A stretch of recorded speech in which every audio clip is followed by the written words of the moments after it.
بسم اللہ الرحمن الرحیم۔ السلام علیکم۔ سعودی عرب کے پچھلے 24 گھنٹوں کی تازہ ترین صورتحال کے ساتھ میں ہوں ساحر علی۔ سب سے پہلے شامل کریں گے ہیڈ لائنز۔ چینی ویکسین لگوانے والے سیاحتی ویزے پر مملکت کیسے آئیں گے؟ سفری پابندیوں میں نرمی، کون سے مسافر امارات میں داخل ہو سکتے ہیں؟ پاکستان کو ریڈ لسٹ سے نکالنے کا مطالبہ برطانیہ میں پٹیشن دائر۔ جعلی ویکسینیشن سرٹیفکیٹ کی بڑھتی شکایات، آخر معاملہ ہے کیا؟ کورونا ویکسین کی تیسری خوراک پر ستمبر تک پابندی لگائی جائے، عالمی ادارہ صحت۔ یہ تمام خبریں آج کی بلیٹن میں شامل ہوں گی، اور اب خبریں تفصیل کے ساتھ۔ سعودی عرب نے اپنے ای ویزا پورٹل پر اعلان کیا ہے کہ وہ غیر ملکی وزٹر جنہوں نے چینی کورونا ویکسینیشن سائنوفارم یا سائنوویک کی 2 خوراکیں لی ہیں، انہیں مملکت میں داخلے کی اجازت دی جائے گی، تاہم بین الاقوامی مسافروں کو سعودی عرب میں منظور شدہ 4 مغربی ویکسین میں سے کسی ایک کی بوسٹر خوراک درکار ہوگی۔ یاد رہے کہ سعودی عرب نے منظور شدہ ویکسین کی دونوں خوراک لینے کی شرط پر 1 اگست سے سیاحتی شعبے کو غیر ملکی سیاحوں کے لیے کھولنے کا فیصلہ کیا ہے۔ ای ویزا پورٹل پر موجود نوٹیفیکیشن میں کہا گیا ہے کہ سیاحتی ویزے پر مملکت آنے والے تمام مسافروں کو فی الحال منظور شدہ 4 ویکسینوں میں سے کسی ایک کے مکمل کورس کا ثبوت فراہم کرنا ہوگا۔ ان میں فائزر، ایسٹرازینیکا اور موڈرنا کی 2 خوراکیں یا جانسن اینڈ جانسن کی 1 خوراک شامل ہے۔ سیاحتی ویزے پر آنے والے ایسے افراد جنہوں نے سائنوفارم یا سائنوویک ویکسین کی 2 خوراکیں لی ہے، اگر وہ مملکت میں منظور شدہ ویکسین میں سے کسی ایک کی اضافی خوراک لے چکے ہو تو انہیں بھی قبول کیا جائے گا۔ غیر ملکی جو سعودی عرب کا سفر کرنا چاہتے ہیں، انہیں منظور شدہ ویکسینیشن سرٹیفکیٹ اور PRC ٹیسٹ کی منفی رپورٹ پیش کرنا ہوگی جو مملکت روانگی سے 72 گھنٹے پہلے لیا گیا ہو۔ سرکاری ویب سائٹ پر جاری نوٹیفیکیشن میں کہا گیا ہے کہ سعودی عرب میں منظور شدہ ویکسین لینے والے مسافروں کے لیے قرنطینہ کی کوئی ضرورت نہیں۔ ای پورٹل پر یہ بھی کہا گیا ہے کہ پہلے سے جاری ہونے والے سیاحتی ویزا رکھنے والے مسافروں کو ایئرپورٹ پر کورونا سے متعلق طبی اخراجات کے لیے 40 ریال فیس بھی ادا کرنا ہوگی۔ یاد رہے کہ پاکستان میں لوگوں کی بڑی تعداد نے چینی ویکسین کی خوراکیں لی ہے اور ہزاروں افراد ملازمت، عمرہ اور حج کے لیے سعودی عرب کا سفر کرتے ہیں، تاہم پاکستان کا نام ریڈ لسٹ میں ہونے کے باعث عارضی پابندی عائد ہے۔ خبر دیں گے یہاں پر آپ کو سفری پابندیوں کے حوالے سے کون سے مسافر امارات میں داخل ہو سکیں گے۔ متحدہ عرب امارات نے پاکستان اور انڈیا سمیت 6 ممالک سے آنے والی پروازوں پر عائد پابندی میں نرمی کا اعلان کرتے ہوئے مسافروں کو داخلے کی مشروط اجازت دے دی ہے۔ اماراتی حکام نے پاکستان، انڈیا، نیپال، سری لنکا، نائجیریا اور یوگنڈا سے آنے والے مسافروں کو داخلے کی مشروط اجازت دیتے ہوئے نئی کیٹیگریز کا اعلان کیا ہے۔ ان کیٹیگریز میں شامل مسافروں کو 5 اگست سے متحدہ عرب امارات میں داخلے کی اجازت دی جائے گی۔ رہائشی اجازت نامہ رکھنے والے مسافر، صحت اور شعبہ تعلیم سے منسلک افراد، طلباء اور سرکاری ملازمین، ٹرانزٹ پروازوں کے مسافر۔ متحدہ عرب امارات نے تمام ممالک سے آنے والے ٹرانزٹ پروازوں کو بھی داخلے کی اجازت دے دی ہے۔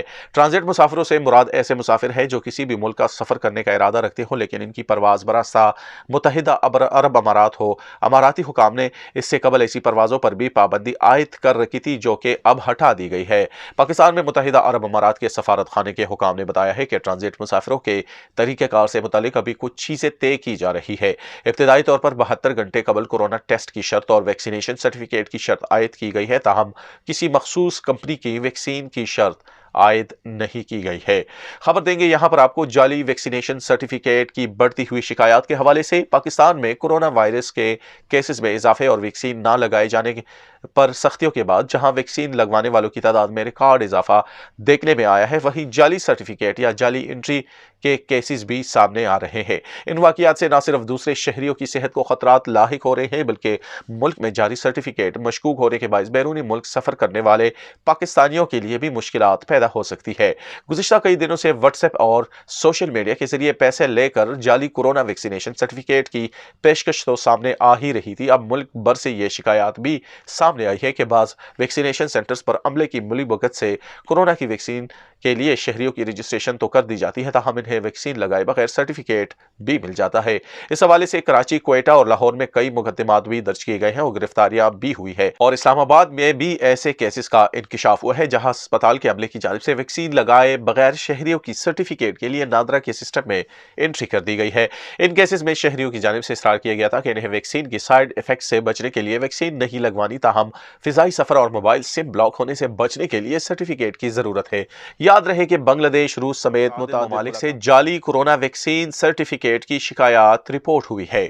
خبر دیں گے آپ کو، یہاں پر پاکستان کو ریڈ لسٹ سے نکالنے کا مطالبہ کیا گیا ہے۔ برطانیہ میں پٹیشن دائر کی گئی ہے۔ برطانیہ کی طرف سے پاکستان کو ریڈ لسٹ میں رکھنے اور انڈیا کو نکالنے پر وفاقی وزیر اطلاعات فواد چودھری نے ایک پٹیشن شیئر کی ہے، جس میں پاکستان کو ریڈ لسٹ سے نکالنے کا مطالبہ کیا گیا ہے۔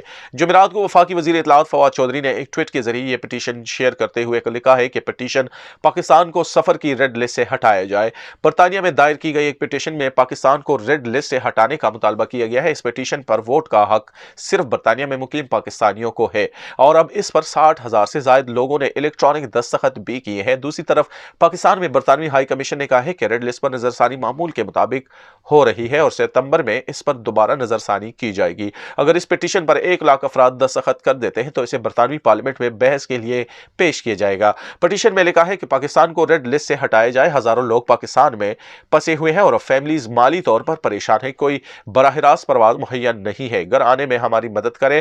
برطانیہ میں بریڈ فورڈ ویسٹ کی ممبر پارلیمنٹ ناز شاہ نے بھی کہا ہے کہ مجھے حیرانگی ہے کہ انڈیا کو ایمبر لسٹ میں شامل کیا گیا اور پاکستان کو ریڈ لسٹ میں رکھا گیا ہے۔ یہ پہلا موقع نہیں ہے کہ اس حکومت نے قرنطینہ کے حوالے سے سخت رویے کا مظاہرہ کیا ہے، بلکہ ناز شاہ نے یہ بھی کہا ہے کہ انڈیا کا 1,00,000 افراد میں ہفتہ وار انفیکشن ریٹ 20% ہے، جبکہ پاکستان میں 1,00,000 افراد میں ہفتہ وار انفیکشن ریٹ 14% ہے۔ انہوں نے کہا ہے کہ اس سے قبل اس حکومت نے انڈیا کو ریڈ لسٹ میں نہ ڈال کر سائنس کی بجائے سیاست کو آگے رکھا اور ہماری قوم کو کورونا سے لڑنے کی کوششوں کو خطرے میں ڈالا۔ اس کا نتیجہ ڈیلٹا ویرینٹ کے پھیلنے کی صورت میں نکلا۔